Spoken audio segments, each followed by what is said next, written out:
السلام علیکم ورحمۃ اللہ وبرکاتہ۔ الحمد للہ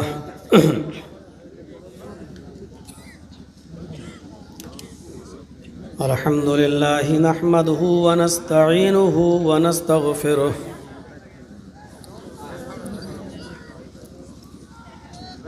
ونعوذ باللہ من شرور انفسنا ومن سیئات اعمالنا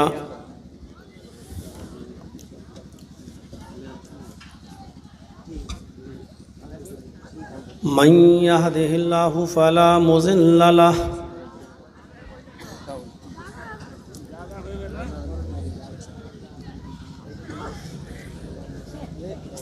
ومن يضلله فلا هادي له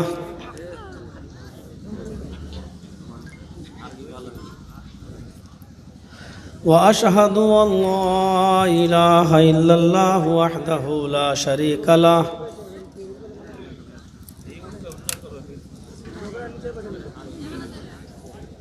وأشهد أن محمدًا عبده ورسوله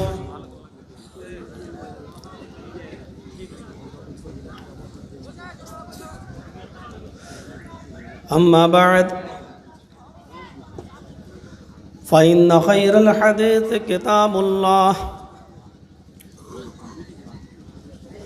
وخير الهدي هدي محمد صلى الله عليه وسلم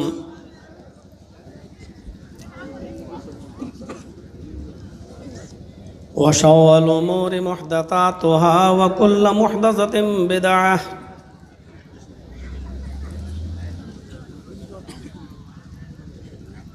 وكل بدعة ضلالة وكل ضلالة في النار۔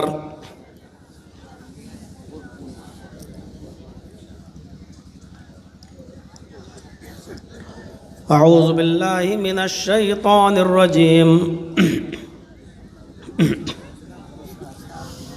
بسم الله الرحمن الرحيم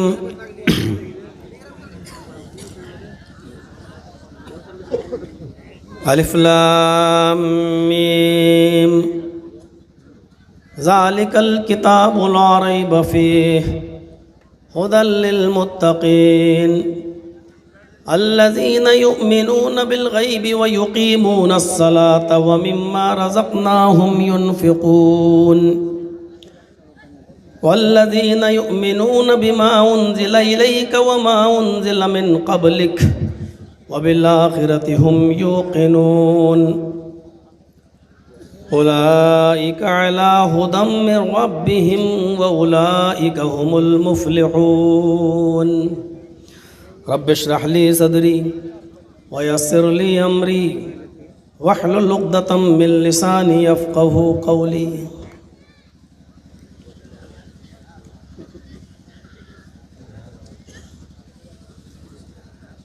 ہمارے نہایت ہی محترم دوست اور جامعہ سلفیہ میں ایک ساتھ پڑھے ہوئے ہمدرس نہایت ہی ذی علم شخصیت فضیلت الشیخ امان اللہ المدنی حفظہ اللہ،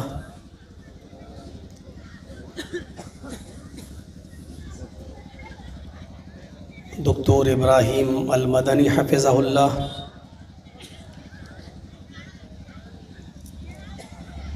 توحید سلفی حفظہ اللہ، اور اسٹیج پر بیٹھے ہوئے ہمارے نہایت ہی مؤقر علماء کرام، علاقے کے معزز احباب،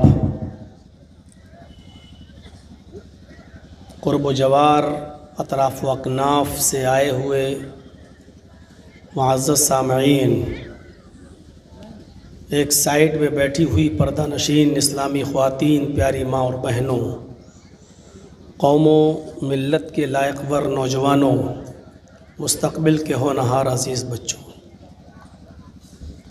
لاک ڈاؤن کے بعد بہار کی سرزمین پر یہ میرا پہلا پروگرام ہے۔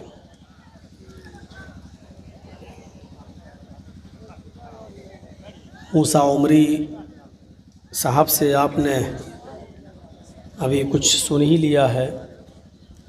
میں اس 25 روز سے بامبے میں ہوں اور وہیں پر ایک طریقے سے ڈیرا ڈالے ہوئے ہوں۔ ہمارا پھپھیرا بھائی جس کے نہ ماں ہے نہ باپ ہے، یعنی ہمارے پھوپھا بھی انتقال کر گئے ہیں اور ہماری پھوپھی بھی، اس کو کینسر ہوا پیر میں۔ 10 سال پہلے اس کا آپریشن میں نے کرایا تھا، دوبارہ پھر بڑھ گیا اور مزید 2 مہینوں سے جانچیں ہونے کے بعد ڈاکٹروں نے ڈیسائیڈ کیا کہ اس کا پیر کاٹا جائے گا پورا یہاں سے۔ تو اسی کا آپریشن میں نے کرایا۔ اس وقت میرا بامبے میں رہنا نہایت ضروری تھا۔ اس کی وجہ یہ ہے کہ اس کے ساتھ تو کوئی ہے ہی نہیں۔ توحید صاحب کا فون، بار بار اصرار، تو میں نے کچھ لوگوں کو وہاں تیمارداری کے طور پر بمبئی کے جو ہمارے دوست و احباب ہیں ان کو کر کے میں 2-3 دن کے لیے یہاں چلا آیا، کیونکہ اب 24 تاریخ کو یا 25 تاریخ کو ہاسپٹل سے اس کی چھٹی ہوگی اور پھر اس کو لے کے مجھے 2-3 مہینے تک وہیں رہنا ہوگا، کیونکہ نزدیک میں بلاتے رہتے ہیں، ہر 2 دن 3 دن میں چیک اپ کے لیے اس کو بلانا ہوتا ہے۔ تو اس لیے مجھے ادھر بھی دیکھنا ہے اور ادھر بھی۔ دعا کیجیے اللہ تعالیٰ اس کو شفائے کاملہ اور عاجلہ عطا فرمائے، اور اس کے علاوہ جتنے بھی لوگ بیمار ہیں اللہ تعالیٰ ان سب کو شفائے کاملہ اور عاجلہ عطا فرمائے۔ قرآن کریم کی سورہ بقرہ کے پہلے رکوع سے جو آیتیں میں نے آپ کے سامنے تلاوت کی ہیں، اس میں اللہ تبارک و تعالیٰ نے ہدایت یافتہ اور کامیاب ہونے والے لوگوں کے کچھ اوصاف بیان کیے ہیں۔ ہر مسلمان کو سورہ بقرہ کے اس پہلے رکوع کا گہرائی کے ساتھ مطالعہ کرنا چاہیے اور ان اوصاف کو اپنے اندر پیدا کرنے کی کوشش کرنی چاہیے تاکہ ہم کامیاب ہو سکیں اور ہدایت پا سکیں۔ کون لوگ اپنے رب کی ہدایت پر ہیں اور کون کامیاب ہیں، وہ اللہ تبارک و تعالیٰ نے بتایا ہے۔ اولئک علی ھدی من ربہم، یہی وہ لوگ ہیں جو اپنے رب کی ہدایت پر ہیں۔ وَأُولَئِكَ هُمُ الْمُفْلِحُونَ، اور یہی وہ لوگ ہیں جو کامیاب ہو گئے۔ ہم اور آپ اس دنیا میں آئے ہی اس مقصد سے ہیں کہ وہ اعمال کریں جو ہماری زندگی کو کامیاب بنا دے۔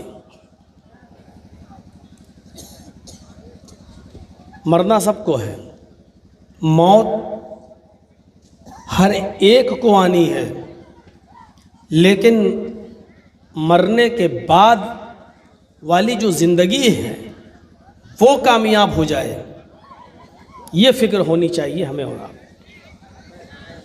اسی لیے اللہ تبارک و تعالیٰ نے جو اوصاف بیان کیے ہیں مومن کے اندر وہ ہونا چاہیے، وہ کون سے اوصاف ہیں؟ الف لام میم۔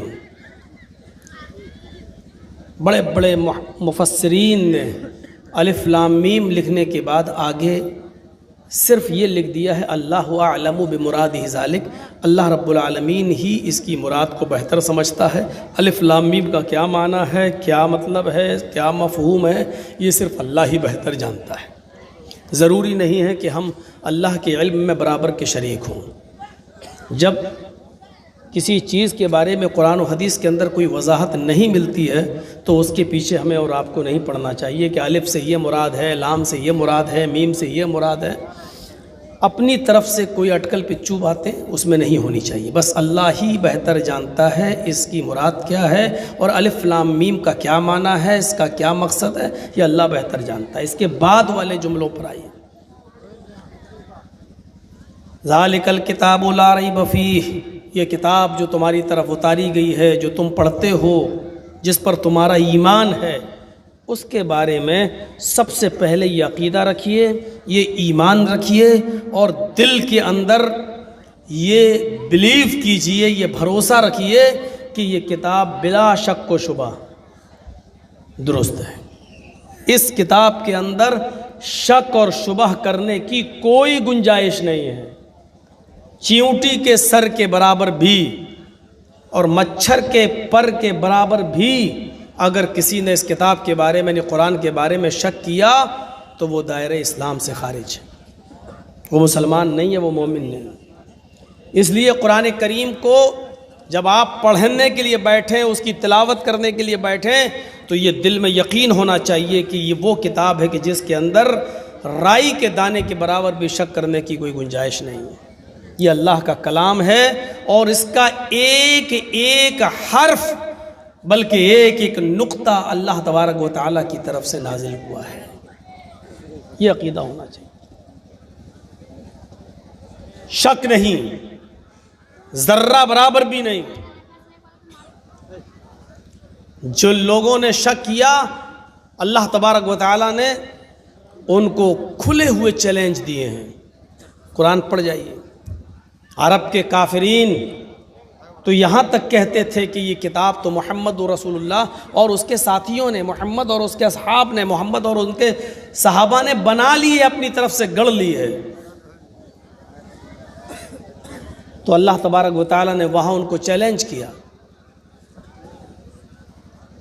کہ تم بھی ہمارے بندے ہو اور محمد رسول اللہ بھی ہمارے بندے ہیں۔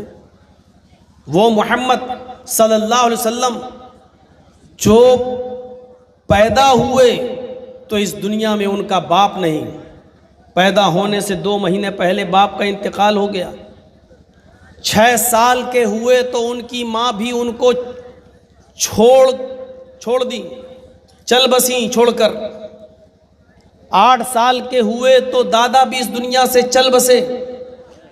وہ شخص جو یتیم ہی نہیں بلکہ در یتیم ہو، جس نے پیدا ہوتے ہی آنکھ کھولتے ہی اپنے باپ کا چہرہ نہ دیکھا ہو، اور 6 سال کی عمر میں ماں کا سایہ بھی اٹھ گیا ہو، اور 8 سال کی عمر میں دادا بھی جس کا اس دنیا سے رخصت ہو گیا ہو، اس نے زندگی کے آگے مراحل کیسے طے کیے ہوں گے؟ کسی کے سامنے جس نے زانوے تلمس طے نہ کیا ہو، الف با تا سا کسی مدرسے میں نہ پڑھا ہو، کسی یونیورسٹی میں تعلیم حاصل نہ کی ہو، وہ شخص جو بالکل اس طریقے سے رہا جیسے ماں کے پیٹ سے پیدا ہونے والا بچہ امی کہلاتا ہے، وہ بالکل امی، وہ شخص یہ کتاب کیسے بنا سکتا ہے؟ یہ کتاب کیسے گڑھ سکتا ہے؟ قرآن کریم کیسے اس کی آیتیں کیسے بنا سکتا ہے؟ اور اگر یہ بنا سکتا ہے تو تم بھی تو میرے بندے ہو، پھر تمہیں بنانے میں کیا اعتراض؟ بناؤ، لاؤ۔ اور یہاں چیلنج دیتا ہے اللہ تبارک و تعالی، وَإِن كُنتُمْ فِي رَيْبٍ مِّمَّا نَزَّلْنَا عَلَىٰ عَبْدِنَا فَأْتُوا بِسُورَةٍ مِّن مِّثْلِهِ وَإِن كُنتُمْ فِي رَيْبٍ مِّمَّا نَزَّلْنَا عَلَىٰ عَبْدِنَا فَأْتُوا بِسُورَةٍ مِّن مِّثْلِهِ۔ اے عرب کے کافرو، اگر تمہیں اس کتاب کے بارے میں جو میں نے اپنے بندے جناب محمد رسول اللہ صلی اللہ علیہ وسلم پر اتاری ہے، یہاں اللہ تعالیٰ نے علی عبدنا کہا ہے، جو ہم نے اپنے بندے پر اتاری ہے، نہ تو علی نبینا کہا ہے، نہ علی رسولنا کہا ہے۔ یہاں پر نہ نبی نہ رسول بلکہ ایک لفظ استعمال کیا، بندہ۔ ہم اور آپ بھی اللہ کے بندے ہیں، محمد بھی ہمارے صلی اللہ علیہ وسلم کون تھے؟ بندے۔ جب میرا ایک بندہ بنا سکتا ہے جیسا کہ تم کہہ رہے ہو، تو تم بھی تو میرے بندے ہو، پھر تم کیوں نہیں بنا سکتے ہو؟ اگر وہ ایک عام آدمی جس نے پیدا ہوتے ہی باپ کو نہ دیکھا ہو، ماں کو نہ 6 سال کی عمر میں ماں کھو دی ہو، 8 سال کی عمر میں باپ دادا کا سایہ اٹھ گیا ہو، جس نے پڑھائی لکھائی کچھ نہ کی ہو، اگر وہ بنا سکتا ہے تو تم کیوں نہیں بنا سکتے؟ علی عبدنا، جو ہم نے اپنے بندے جناب محمد رسول اللہ پر جو کتاب اتاری ہے، نازل کی ہے، اگر تمہیں اس کتاب کے بارے میں شک ہے، فَأْتُوا بِسُورَةٍ مِّن مِّثْلِهِ تو جاؤ چیلنج ہے تم اس قرآن کریم کی صورتوں کی میں سے ایک صورت کے مثل کوئی صورت بنا کے لے. علماء بیٹھے ہیں جانتے ہیں بصورت نکرہ استعمال کیا ہے, کوئی چھوٹی سے چھوٹی صورت ہی جیسی بنا لاؤ. سورہ بقرہ کی طرح 2.5 پارے کی لمبی چوڑی صورت نہیں, اتنی لمبی چوڑی صورت بنانے میں تو تمہاری نانی مر جائیں گی. قرآن کی سب سے چھوٹی صورت اِنَّا أَعْطَيْنَاكَ الْكَوْثَرَ فَصَلِّ لِرَبِّكَ وَانْحَرْ إِنَّ شَانِئَكَ هُوَ الْأَبْتَرُ. جاؤ, یہ قرآن کی سب سے چھوٹی صورت ہے, تم اس صورت کی طرح ہی کوئی صورت بنا لاؤ. نہیں لا سکے. عرب کے اندر مقابلہ ہوتا تھا اشعار کا. ایک شاعر کوئی شعر لکھتا تھا کعبے کی دیوار پر, دوسرا شاعر اس سے اچھا شعر لکھ کر داد لے لیا کرتا تھا, اور جو کسی شاعر کا جواب نہ دے پائے اپنے شعر کے ذریعے اس کو ایوارڈ دیا جاتا تھا کہ نہیں ان کا شعر وزندار ہے, کسی نے اس کا جواب نہیں دیا. اور عرب کے لوگ قرآن کریم کو چونکہ محمد رسول اللہ اور ان کے ساتھیوں کی گڑھی ہوئی کتاب بات مانتے تھے, اس لیے عرب کے مشہور شاعر اسلام لانے کے بعد حضرت حسان ابن ثابت نے یہ 3 ہی آیتیں کعبے کی دیوار پر لکھ دی. اِنَّا أَعْطَيْنَاكَ الْكَوْثَرَ فَصَلِّ لِرَبِّكَ وَانْحَرْ إِنَّ شَانِئَكَ هُوَ الْأَبْتَرُ, اور نیچے لکھ دیا حسان ابن ثابت, یعنی یہ اشعار حسان ابن ثابت نے لکھے ہیں. اب اس کا جواب دو, اس سے اچھے اشعار اگر کسی کو معلوم ہو تو آؤ مقابلہ کرو. کسی کے پاس جواب نہیں تھا, اس کا کیا جواب دیں؟ یہ کیسے اشعار ہیں؟ اِنَّا أَعْطَيْنَاكَ الْكَوْثَرَ, لاسٹ میں رے آ رہا ہے. فَصَلِّ لِرَبِّكَ وَانْحَرْ, اس میں بھی رے آ رہا ہے, وزن تو ٹھیک بیٹھ رہا ہے. چلیے 2 لائنوں کا ایک شعر ہو گیا. اِنَّ شَانِئَكَ هُوَ الْأَبْتَرُ. اب اس تیسری لائن کے لیے چوتھی لائن کہاں چلی گئی؟ مل ہی نہیں رہا ہے. اچھا ٹھیک ہے نہیں مل رہا ہے, لیکن بات تو پوری ہو گئی, کوئی کمی نہیں نکال سکے. لوگوں نے کہا پھر حسان ابن ثابت کو ایوارڈ ملنا چاہیے. ایک شاعر نے کہا نہیں رک جاؤ, مجھے 1 دن 1 رات کی مہلت دے دو, میں اس سے بھی اچھا شعر لکھتا ہوں اور اس میں کچھ کمی نکالتا ہوں. پورا دن گزر گیا, پوری رات گزر گئی, تو یہی سوچتا رہا اس میں کوئی نہیں, اپنی ہی لائن میں پھنس جاتا تھا, کچھ نہ کچھ کرتا تھا, اب پھنس جاتا تھا. نہیں, صبح ہو کر جب لوگ خانہ کعبہ میں گھستے ہیں دیکھتے ہیں وہی 3 لائنیں تو لکھی ہوئی ہیں, لیکن نیچے 1 لائن کا اور اضافہ ہو گیا ہے. لوگوں نے پوچھا اس شاعر سے تمہیں کچھ کمی ملی؟ کہا نہیں 3 لائنیں تو ٹھیک ہیں, چوتھی لائن کی کمی تھی وہ میں نے اپنی طرف سے پوری کر دی. کہا چوتھی لائن کی کمی تھی؟ کہاں وزن نہیں بیٹھ رہا تھا, میں نے وزن بٹھا دیا. کہا کیا وزن بٹھایا؟ کہا پڑھ لو. جیسی لوگوں کی نظر گئی تو کیا دیکھتے ہیں کہ 3 لائنیں تو ٹھیک لکھی ہوئی ہیں. اِنَّا أَعْطَيْنَاكَ الْكَوْثَرَ فَصَلِّ لِرَبِّكَ وَانْحَرْ إِنَّ شَانِئَكَ هُوَ الْأَبْتَرُ. تم نے کیا کیا؟ اس شاعر نے کہا میں نے نیچے 1 لائن لکھ کر اپنی کمزوری کا اعتراف کیا ہے. اِنَّا أَعْطَيْنَاكَ الْكَوْثَرَ فَصَلِّ لِرَبِّكَ وَانْحَرْ إِنَّ شَانِئَكَ هُوَ الْأَبْتَرُ. نیچے لکھ دیا ما ھذا کلام البشر. یہ اوپر والی 3 لائنیں حسان ابن ثابت کی نہیں ہیں, یہ کسی انسان کا کلام ہو ہی نہیں سکتا ہے. حسان ابن ثابت جھوٹ بول رہے ہیں, وہ کہتے ہیں کہ یہ اشعار میرے ہیں. میں یقین کے ساتھ کہہ سکتا ہوں, دعوے کے ساتھ کہہ سکتا ہوں, پورے چیلنج کے ساتھ کہہ سکتا ہوں یہ حسان ابن ثابت کے اشعار نہیں ہیں. یہ کوئی انسان کلام بنا ہی نہیں سکتا ہے. اس عرب کے اس شاعر نے اپنی کمزوری کا اعتراف کرتے ہوئے نیچے لکھ دیا ما ھذا کلام البشر, یہ کسی انسان کا کلام نہیں ہے, ہے. جیسے حسان ابن ثابت نے یہ سنا فوراً پڑھتے ہوئے آئے تنزیل من رب العالمین. تم نے بالکل ٹھیک کہا ہے, یہ اوپر والی تینوں لائنیں اللہ رب العالمین کی طرف سے نازل ہوئی ہیں. تم تو یہ کہتے تھے یہ کتاب, یہ کلام, یہ قرآن محمد اور ان کے ساتھیوں نے اپنے پاس سے اپنی طرف سے بنا لیا ہے, لیکن اب تو تمہارے شعراء اس بات کا اعتراف کر رہے ہیں کہ یہ اللہ کا کلام ہے, کسی انسان کا نہیں ہے, کوئی بنا ہی نہیں سکتا.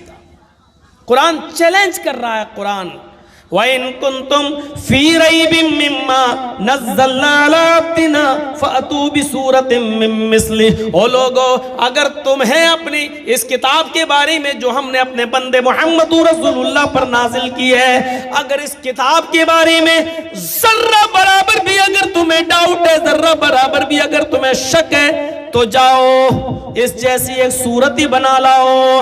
اور آگے کہہ دیا وَادْعُوا شُهَدَاءَكُمْ, اکیلے نہیں اپنے سارے حمایتیوں کو, سارے چیلے چپاٹوں کو, سارے یاروں کو, دوستوں کو بھی اس میں جمع کر لو, اپنے سارے ساتھیوں کی مدد بھی لے لو. تمہارے جتنے ہیلپرز ہوں ان تمام ہیلپرز کو بلا لو, ان تمام معاونین کو بلا لو, ان تمام حمایتیوں کو بلا لو, ان کی مدد بھی لے لو.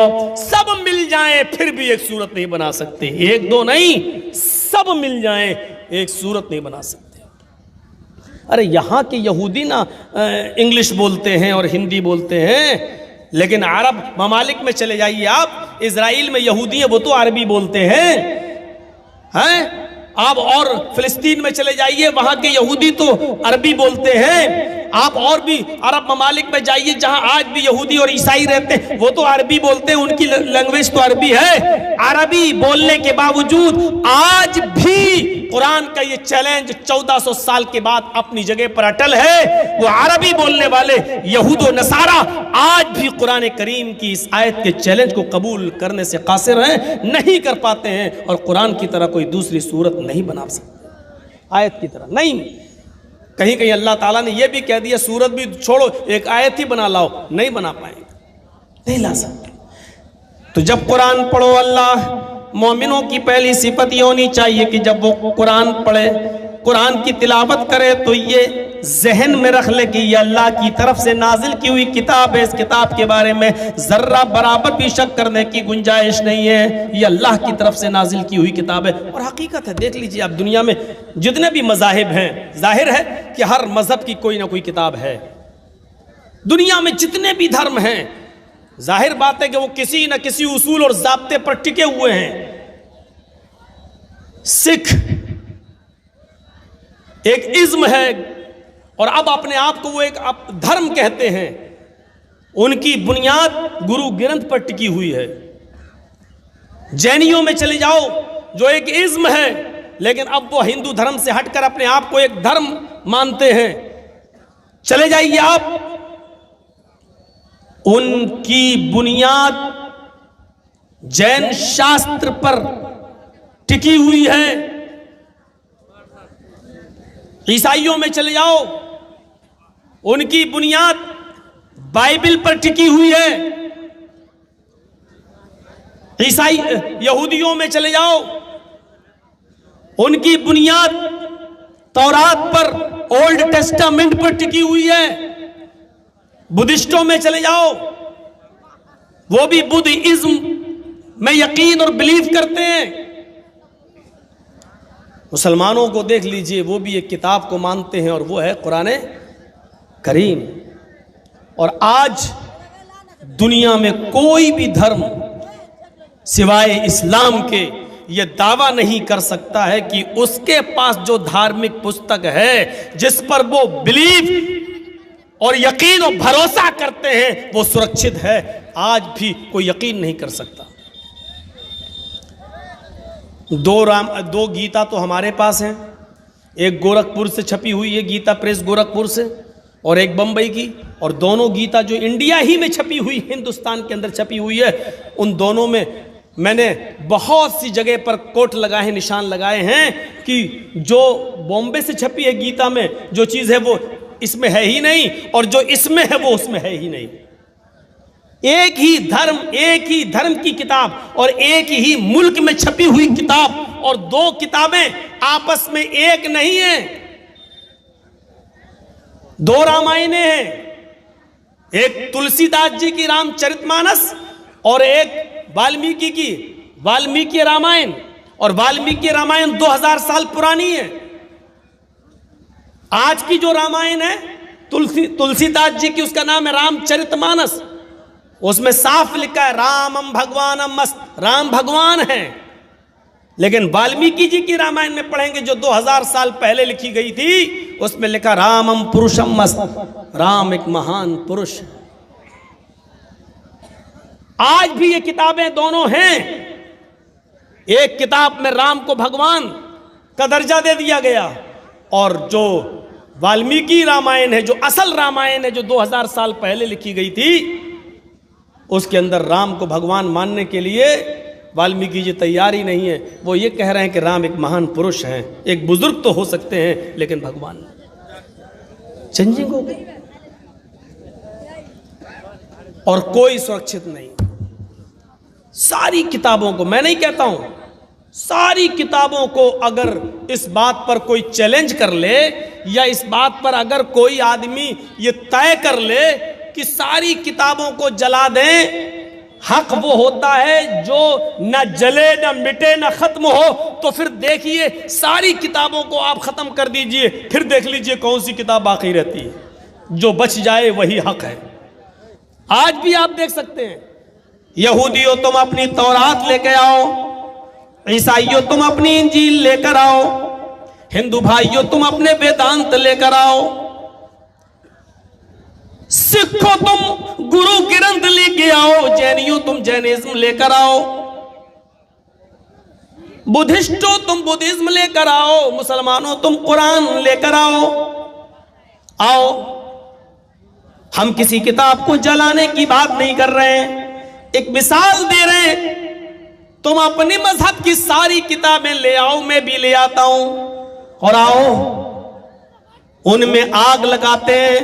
میں پھر کہہ رہا ہوں، میں جلانے کی بات نہیں کر رہا ہوں، لیکن حق کو پہچاننے کے لیے، سچائی کو پہچاننے کے لیے اور سچائی کا اعتراف کرنے کے لیے اگر دیکھنا چاہو کہ کوئی چیز حق وہ ہوتی ہے جو مٹانے کی بات بھی نہ مٹے، آؤ ایک بار ایسا کر کے دیکھ لو، ساری کتابوں میں آگ لگا دو، ساری کتابیں جلا دو، اس کے بعد دیکھتے ہیں کون سی کتاب باقی رہتی ہے، کون سی کتاب بچتی ہے۔ تورات کا نسخہ باقی نہیں، یہودی دوبارہ تورات نہیں لکھ سکتا، انجیل کا نسخہ باقی نہیں، عیسائی دوبارہ انجیل نہیں لکھ سکتا، ویدانت کا نسخہ موجود نہیں، ویدانت ہندو بھائی دوبارہ وید نہیں لکھ سکتے، اور جینی لوگ جینزم نہیں لکھ سکتے، بدھسٹ لوگ بدھزم نہیں لکھ سکتے، اور اسی طرح سکھ لوگ گرو نانک کی گرو گرنتھ نہیں لکھ سکتے۔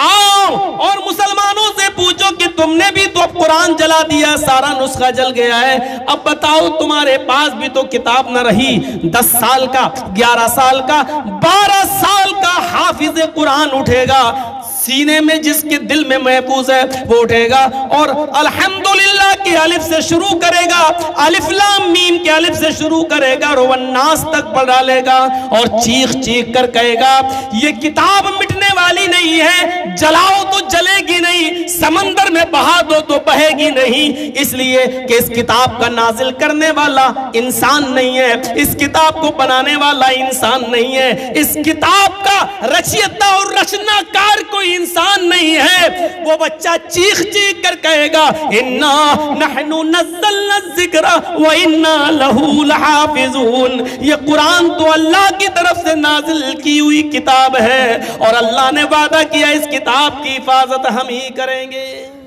قیامت کی صبح تک اس قرآن کی حفاظت ہوگی۔ اس لیے جب بھی قرآن پڑھو تو دل کو صاف کر لو کہ اس قرآن کے اندر شک کرنے کی کوئی گنجائش باقی نہیں۔ ہاں، اور جب شک کرنے کی گنجائش باقی نہیں ہے تو سوچ لیجئے اس قرآن ہی میں سب ہدایت موجود ہے، اور جب قرآن میں ہدایت آ رہا نا ھدی للمتقین، اس لیے پہلے ہی کہہ دیتا ہوں اس قرآن کے اندر ہدایت ہے، اور جب قرآن سب کے لیے ہدایت ہو پھر مسلمان ہی اس قرآن سے دور ہوں، یہ بڑے عجیب، یہ تعجب کی بات ہے۔ جو قرآن ڈنکے کی چوٹ پر اعلان کرتا ہو شہر رمضان الذی انزل فیہ القرآن ھدی للناس وبینات من الھدی والفرقان، یہ قرآن جو اللہ رمضان کے مہینے میں نازل ہوا، کس مہینے میں؟ رمضان کے بابرکت ہے رمضان کا مہینہ، جس مہینے میں قرآن نازل کیا گیا ہے، ھدی للناس، سارے لوگوں کے لیے ہدایت ہے، یا ھدی للمؤمنین نہیں کہا گیا، ھدی للمسلمین نہیں کہا گیا، ھدی للناس، سارے لوگوں کے لیے۔ جو قرآن یہودیوں کے لیے ہدایت، عیسائیوں کے لیے ہدایت، ہندو بھائیوں کے لیے ہدایت، جینیوں کے لیے ہدایت، بدھسٹوں کے لیے ہدایت، یہ قرآن جو دنیا کے تمام مذاہب کے ماننے والوں کے لیے ہدایت بن کر آیا ہے، لیکن افسوس یہ ہے کہ یہ قرآن جس قوم کے پاس ہے، جس امت کے پاس ہے، آج وہی فرقوں میں بٹی ہوئی ہے، آج وہی اختلافات کا شکار ہے، آج وہی ایک دوسرے کے پیچھے نماز پڑھنے کے لیے تیار نہیں ہے، آج وہی قوم سب سے زیادہ قرآن سے دور ہے اور وہی ہدایت نہیں لے رہی ہے۔ یہ قرآن تو یہودی اور عیسائیوں کے لیے جب ہدایت ہے، غیر مسلموں کے لیے ہدایت ہے، تو پھر ہم مسلمانوں کے لیے ہدایت کیوں نہیں ہے؟ لیکن ہم نے اس قرآن کریم سے ہدایت نہیں لی، ہم نے پڑھنا چھوڑ دیا ہے، بلکہ اس کو سمجھنا چھوڑ دیا ہے، بلکہ اس کو پڑھنے اور لکھنے اور سمجھنے کی ذمہ داری صرف مولویوں تک محدود کر دی ہے۔ مولویوں نے بھی اس ذمہ داری کو 4 اماموں تک محدود کر دیا ہے کہ ہم بھی اس کو نہیں سمجھ پائیں گے۔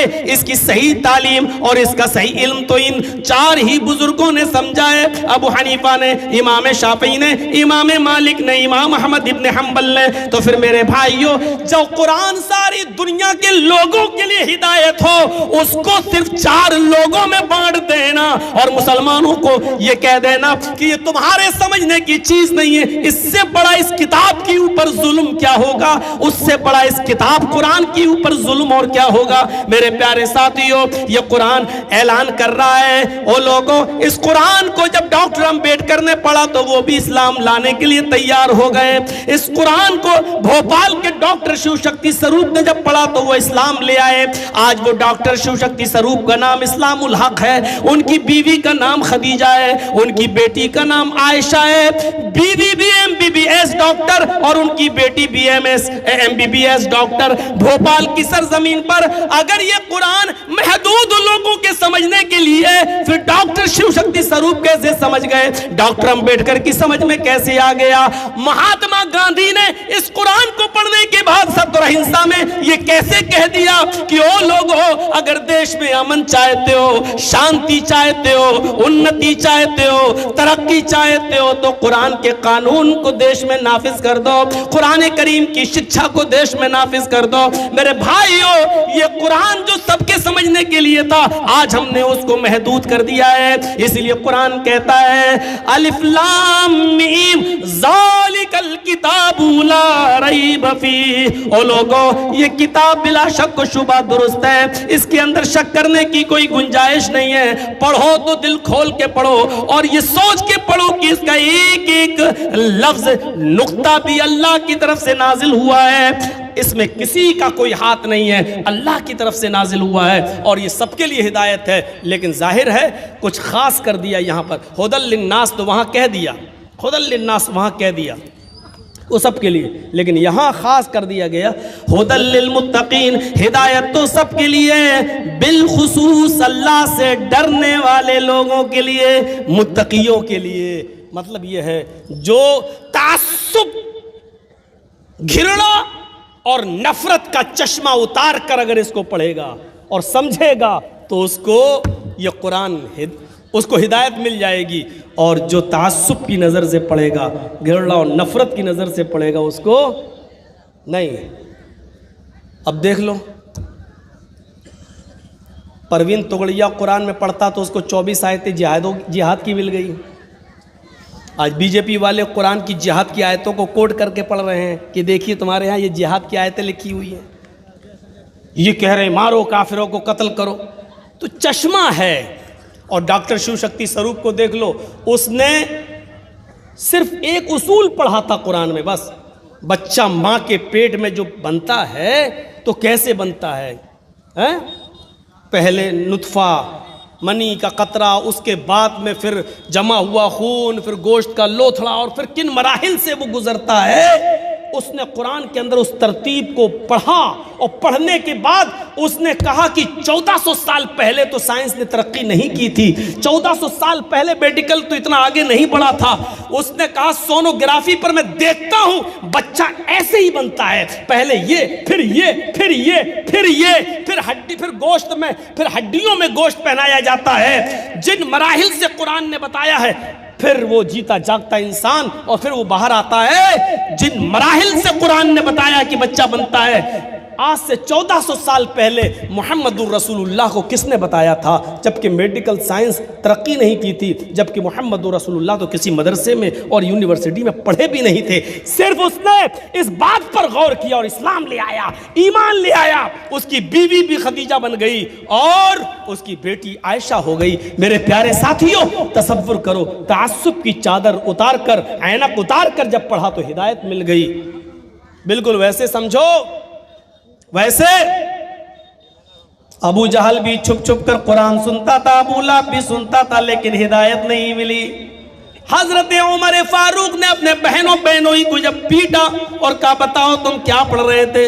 جب کہا کہ ہم بالکل بدلنے والے نہیں ہیں، ہاں اے عمر میں اسلام لا چکی ہوں، میں قرآن پڑھ رہی تھی۔ قرآن کے چند آیتیں حضرت عمر فاروق کے سامنے پڑھی گئیں، کہنے لگے کہ مجھے بھی اس ہستی کے پاس لے چلو، صاحب قرآن کے پاس لے چلو، محمد رسول اللہ کے پاس لے چلو، اور وہاں جاتے اور اسلام لے آتے ہیں۔ میرے پیارے ساتھیوں، غور کرو، حضرت عمر نے ہدایت کے، تقوی کے، ہدایت کے عینق سے پڑھا تھا، ہدایت مل گئی۔ آج بھی یہی کہا گیا، یہ قرآن سب کے لیے، ساری انسانیت کے لیے ہدایت ہے، لیکن بالخصوص جو اللہ سے ڈرتے ہیں ان کے لیے زیادہ، اللہ سے ڈرنے والوں کے لیے زیادہ۔ کیوں؟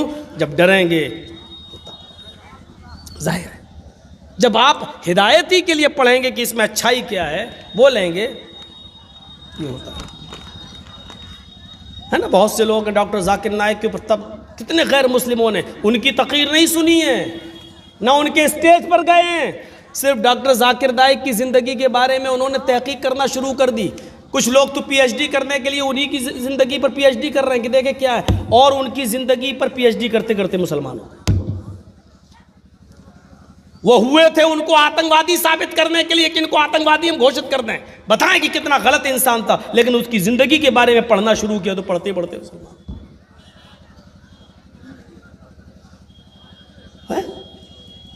تصور کریں آپ، تو آپ قرآن کریم کو صرف اس عقیدے سے اور اس نیت سے پڑھیے، غیر مسلم بھائی تو اس نیت سے پڑھیں کہ اس میں دیکھیں کیا اچھائی ہے، آپ کو بہت سی چیزیں ملیں گی۔ آپ پہلی چیز کی اگر آپ دیکھ لیں، قرآن کھولیے، پہلی آیت کیا ملے گی آپ کو؟ بسم اللہ الرحمن الرحیم۔ رگ وید کھولیے، آپ کو پہلا منتر کیا ملے گا؟ اگنی میلے۔ کھولتے ہی بڑی بڑی ڈبیٹیں ہوتی ہیں چینلوں پر، ہندو مسلمان، ہندو مسلمان، ہندو مسلمان۔ اور سن لو بہار والوں، یہ دیش نہ تو ہندو ہندو ہندو کہنے والوں سے چلے گا، اور نہ یہ دیش، آپ کا یہ ملک مسلمان مسلمان مسلمان مسلمان مسلمان کہہ کر چلے گا۔ یہ دیش ہندو مسلمان سکھ اور عیسائی سب کو ساتھ میں لے کر چلے گا، جو چلے گا اس سے بنے گا، اس سے چلے گا۔ آج ہمارے اور ہمارے بھائیوں کے درمیان کوئی فرق نہیں رہ گیا ہے۔ وہ ٹی وی پر بیٹھ کر ہندو ہندو ہندو کر رہا ہے، ہمارے بھائی ٹی وی پر بیٹھ کر مسلمان مسلمان مسلمان مسلمان کر رہے ہیں، اور بانٹ کے رکھ دیا ہے، آج تقسیم کر کے رکھ دیا ہے اور آج دوسروں کے لیے راہیں ہموار کر کے رکھ دی ہیں، ان کو پالا جا رہا ہے اور پوسا جا رہا ہے۔ میں نہیں جانتا ہوں دلوں کا حال، اللہ جانتا ہے، لیکن معاف کیجئے گا، نقصان بہت بڑا ہو رہا ہے۔ میں جانتا ہوں کچھ لوگوں کے دلوں میں چبھ رہی ہوگی باتیں، کانٹا۔ مولانا صاحب بس نام مت لے لینا، گھبراؤ نہیں، نام نہیں لیں گے، جو کام بغیر نام سے ہو جائے تو نام لینے کی ضرورت کیا ہے؟ میرے بھائیوں، یہ آپ کو دیکھنا پڑے گا، سوچنا پڑے گا. یہ دیش سب کا ہے اور سب کے نام پر بنا تھا، سب نے قربانیاں دی تھیں، اس لیے بھائی چارے کو ختم مت ہونے دیجیے. غلطی ہندو بھائیوں کی نہیں ہے، غلطی سکھ اور عیسائیوں کی نہیں ہے، غلطی اس دیش کے کسی ناگرک کی نہیں ہے، غلطی ان نیتاؤں کی ہے جو ہمیں اور آپ کو ایک دوسرے کے خلاف نفرتیں بھروا رہے ہیں. دیکھا تھا نا، یہی میڈیا والے کتنا پیچھے پڑے تھے، کتنا پیچھے پڑے تھے میڈیا والے مرکز نظام الدین پر. کورونا فیکٹری، کورونا بم. اس کورونا فیکٹری اور کورونا بم میں کہاں چلا گیا ارنب گوسوامی؟ کہاں چلا گیا زی نیوز؟ کورٹ نے ایسا ڈنڈا مارا ہے ان میڈیا، ان چینلوں پر کہ جس کا درد ان کو اس سرکار کے جانے کے بعد ہوگا، ابھی نہیں ہوگا. ابھی تو جیسے شراب پی لیتے ہیں نا، نشہ ہے، مارو تھپڑ نہیں لگ رہی ہے تکلیف. ابھی نشہ ہے دولت کا، ملا ہوا ہے، ہڈیاں پڑی ہوئی ہیں ان کے سامنے، ابھی احساس نہیں ہے، ابھی احساس نہیں ہے. جب دیکھیں گے کہ ہم نے کیا کیا. کورٹ نے وہ ڈنڈا مارا ہے کہ صرف مرکز کو بدنام کیا گیا. نظام الدین کا، مولانا سعد کا کورونا سے کوئی تعلق نہیں. وہ کورونا بم، کورونا آتنک، کورونا پھیلانے کی فیکٹری، کیا کیا جملے نہیں بولے گئے. تو یہ کون کر رہا ہے؟ کہاں سے آ رہی ہے یہ نفرتیں؟ کہاں سے؟ تو یہ ہمیں اور آپ کو سمجھنا پڑے گا. یہ دیش، ہمارا ملک، نہ تو صرف ہندو ہندو کہنے سے چلے گا، نہ مسلمان مسلمان کہنے سے چلے گا. یہ ہمارا ملک سب کو ساتھ لے کر چلنے سے چلے گا. اللہ ہمارے ملک کی حفاظت فرما. دعا کریے، یہ تہجد کی نماز کا وقت ہے، شاید اللہ قبول کر لے. اللہ اس ملک کے اندر ہندو مسلمان سکھ یہودی عیسائی سب ہمیشہ سے مل کر رہے ہیں. اللہ ان کو اسی طریقے سے مل کر رہنے کی توفیق عطا فرما. ہمارا بھائی چارہ اللہ بنا رہے. اور ایک یہ بھی دعا کر لیجئے، چاہے بد دعا کہہ دیجئے، اور جو توڑ رہا ہوگا اس کو برا لگے گا ہی.